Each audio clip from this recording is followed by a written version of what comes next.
हाय सर्वांना, स्वागत आहे आपल्या यूट्यूब चॅनलवरती. चॅनलचं नाव आहे सासरची माणसं. तर कसे आहेत सर्वजण? मस्त आहात ना? मी पण मस्त आहे. तर इकडं बघा प्रिशाचं काय चाललंय. इकडं खेळती प्रिशा, पाणी मारतीचं दुखतंय, तिला ताप आला होता दुपारी, तर तिचं दुखतंय, तर चाललंय खेळायचं तिचं. तर चला, आजचा वार आहे गुरुवार. इकडे यांचं चाललंय पाय तोडवायचं, चहा वगैरे करायचा आहे, चहा प्यायचा आहे. तर मस्त चहाची तयारी चालली, चहा प्यायचा आहे. हॅलो प्रांजल आज खूप दिवसानंतर शाळेत गेली, 2 दिवसानंतर. तर आजारी होती, तर त्याच्यामुळे तिला पाठवलं नाही. म्हटलं कशाला, आणि आजारी पडतात, पावसा पाण्याचं कसं पोरं आजारी पडतात. तर चला आता मस्त हा तिच्या याने लगेच प्रिशा आजारी पडली, असंच होतं. आणि आता बरी आहे. तर चला आता हे करते. हे लेट घाण झाले, हे बॅक साईडचं आहे बरं का, तुम्ही म्हणता ना तसं झालं. तर खरं म्हणजे हे खराबच झाले बरं का. मला ना ऑनलाईन स्टीलचं मागवायचं आहे, प्लॅस्टिक नवीन घरी नाही बा. आम्ही पैसे आले की आता मागवण ऑनलाईन सध्या तरी असं वाटतंय, पण ते प्लॅस्टिक खरंच चुकीचं आहे. हे घ्यायचं कधी पण स्टीलचं घेईन. तर आता घेईन मी. थांबा आता मला चहा ओतून घेऊ दे. तर मला ना मिशोवरची ही ॲड करायची होती, त्यांनी मला प्रोडक्ट पाठवले होते. तर मग चला म्हटलं, हे म्हणजे आपण मिशोवर कसं असतं सांगू का, आपल्याला आधी पैसे द्यावे लागतात जर कुणाला ऑनलाईन बिझनेस करायचा असेल, मार्केटिंग करायचे असेल. त्यासाठी तुम्हाला इंस्टाग्रामवरती तुमचे फॉलोअर्स असणं आवश्यक आहे.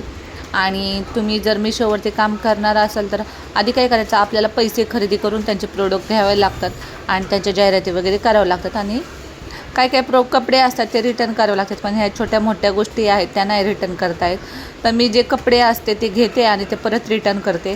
पण सध्या हा थोडासा बिझनेस माझा स्लो चाललेला. मी फक्त आता मी कपड्यांचं नाही मागवते, पण जे प्रोडक्ट आहेत ते मागवते सध्या. कारण की आता सध्या ट्रेंडिंग तेच चालले, प्रोडक्ट मागवणे किंवा काय करणे तेच आहे. तर त्याच्यामुळे मी असं काहीतरी सारखं मागवत असते. तर इथं ऑलरेडी काय केलं तर, जे इथं राहत असतील त्यांनी काय केलं तर तेलखडूचे खिडक्यांवरती सर्व असं स्केच केले होते. आणि मग म्हटलं त्याला आता काहीतरी ना आपण वेगळं काहीतरी मागवूया. तर मी हे ग्लास क्लीनर मागवलं होतं आणि मी स्प्रे करून बघितलं, तर त्याच्यावरचे डाग इथे सर्व निघाले होते आणि खरंच खूप छान होतं. आणि म्हटलं जाऊन द्या, काहीतरी उपयोग तर होतं आहे म्हटलं. सर्व ग्लासच्याच विंडोज आहेत म्हणून म्हटलं स्वच्छ करावं काहीतरी. नंतर त्याचा फेस होत होता बरं का, म्हणजे एक प्रकारे शॅम्पूसारखंच फेस होत होता याचा. आणि म्हटलं बघा काय ड्युटी लागली. म्हटलं आधीची रूम ती मम्मीने साफ केली, म्हटलं आता ह्या खिडक्या पण मला साफ करावं लागतात. तर सगळं स्वच्छ केलं. ह्या खिडक्यांचं मला काही कळतच नाही. दिवसा असं वाटतं बाहेरून उभं राहायला आपण दिसतो, पण रात्रीचं लाईट जे म्हणजे नजारा दिसतो आतमध्ये कोण काय करते काय नाही. त्याच्यामुळे मला या खिडकीचं काही कळतच नाही. तर आमच्या ज्या आधीच्या खिडक्या होत्या त्या चांगल्या होत्या, ह्या जरा एकदम आरशा टाईप आहेत. सगळं माणूस काय करतं ते सगळं दिसतं. दिवसा नाही दिसत, आतलं माणूस दिवसा नाही दिसत, पण संध्याकाळी लाईट वगैरे लावलं ना तर सर्व दिसतं. तर ह्या खिडक्याचे वैशिष्ट्य असं आहे. तर मग मस्तपैकी व्हिडिओ वगैरे केला आणि सगळं चेक केलं. तुम्ही बघू शकता सगळं स्वच्छ झालेलं आहे. सर्व जे डाग होते ते सर्व निघाले. मग मी काय केलं, सगळं मी असं आधी ते क्लीनर आहे सगळीकडे मारून घेतलं. नंतर त्याचा असा फेस झाला बरं का शॅम्पूसारखा. नंतर मग मी काय केलं, स्वच्छ पाणी घेतलं. स्वच्छ पाण्याने मी काय केलं, सगळं असं स्वच्छ करून घेतलं. म्हटलं कोणतेच प्रकारचे डाग वगैरे नको राहायला. आणि सगळे असे तेलखुडीचे डाग आहेत ते सर्व असे निघालेले आहेत बरं का.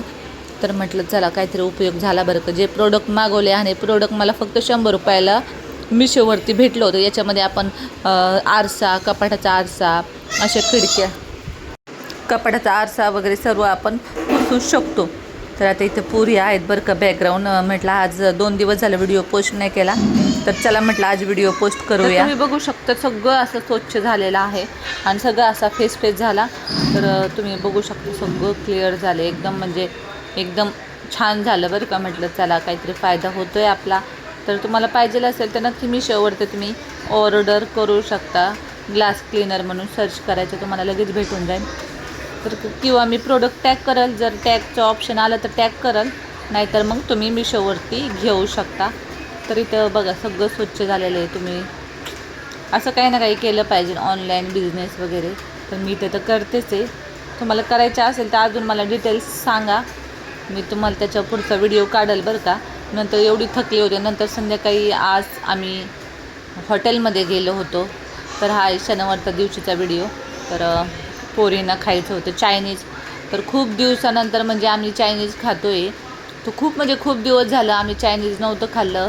आम्ही जसं इथं राहायला आलो आणि त्याच्या आधी पण आम्ही खूप दिवसापूर्वी चायनीज म्हटलं चला आम्ही तरी सारखं खात नाही, कधीच्या नावातून खातो म्हटलं चला सारखं नाही. पण आता मिस्टरांनी कसं तोंड झाकले बघ. तर चला आज शनिवार होता तर म्हटलं ते बोलले चला, कारण मग माझे व्हिडिओचे थोडेसे पैसे आले तर म्हटलं चला म्हटलं चायनीज खाऊया. तर मस्त चिकन लॉलीपॉप आणि चिकन राईस घेतला होता, व्हेज फ्राईड राईस. आणि मस्तपैकी आम्ही फुल चिकन लॉलीपॉप घेतलं आणि मस्त एन्जॉय करत खाल्लं. मला तर एवढ्या दिवसातून खात होते तर मग खरंच छान वाटत होतं. म्हटलं खरंच म्हणजे आम्ही हे असं रोजच्या म्हणजे महिन्यातून 15 दिवसातून असं कधीच खात नाही. 2-4 महिन्यातून आम्ही असं खात असतो. तर कधीतरी खायला पाहिजे बाहेरचं. मी कधीच तुम्हाला व्हिडिओमध्ये बघितलं नाही की मी आज बाहेरचं मागवले, बाहेरचं खाल्ले. तर कधीतरी आम्ही जेव्हा कामठ्यात राहायचो ना तेव्हा प्रवासावरून आले तर मागवायचे, नव्हतं नव्हते मागवत. आता कसं झालं, मी सकाळी लवकरच निघते ना प्रवासातून आणि इथं 2-3 वाजता येते. त्याच्यामुळे आता काही घरीच स्वयंपाक बनवते. नंतर घरी आलो रोज कचरा मला खाली टाकायला जावा लागतो. तर हाय सर्वांना गुड मॉर्निंग. कसे आहात सर्वजण? मस्त आहात ना? मी पण मस्त आहे. तर चला, आजचा वार आहे रविवार. तर आज आम्ही स्पेशल बनवणार आहोत ढोसे. हे जिथे टाकले हे मिक्सरमध्ये बारीक केले. आता त्याच्यामध्ये मी सोडा वगैरे टाकलाय आणि आता बनवायचंय. तर आपल्याकडं ओलं नारळ नाही, त्याच्यामुळे मी खोबरं हे केले, उकडून ठेवलं आणि ते आता मी त्याची चटणी बनवणार आहे. तर चला. आणि हे बघा प्रिशाने काय केले, हे प्रिशाने याला शेंडू बांधली. हे बघा तिची बॅग आहे एवढी छान क्यूट त्याला शेंडू बांधली आता. तर रविवार आहे, सुट्टीचा वार. तर चला म्हटलं स्पेशल काहीतरी होऊ द्या. तर मला ना वटपौर्णिमा आली, ॲब्रोज करायच्या. ॲब्रोज तर मला नाहीच आहेत म्हणा, पण आता थोड्याशा वाढल्या आहेत. कारण मी कधी केले होते तुम्हाला सांगू का? मी कुठं केलं होतं मला हेच आठवत नाही सध्या. मी ॲब्रोज कुठं गेलत्या?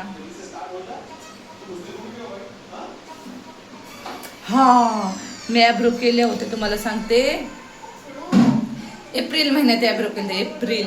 एप्रिल महिना. एप्रिल गेला, मे गेला, आता जून पण गेला. तर मला ना इथे ॲब्रो करायचे आहेत, पण इथं मला ना नवीन ठिकाणी भीतीच वाटते. कारण आम्ही जिथं कामठ्यात राहायचो ना ती माझी ओळखीची होती. तर मग आता इथं कुठं नवीन ठिकाणी करावं मला भीतीच वाटते. मग एक तर मला नाही ॲब्रो, पण छोट्या आहे त्या उडून नाही टाकावं कोणीतरी. तर त्याच्यामुळे म्हटलं जरा थोड्याशा वाढून देऊ. तर आज जाईन पार्लर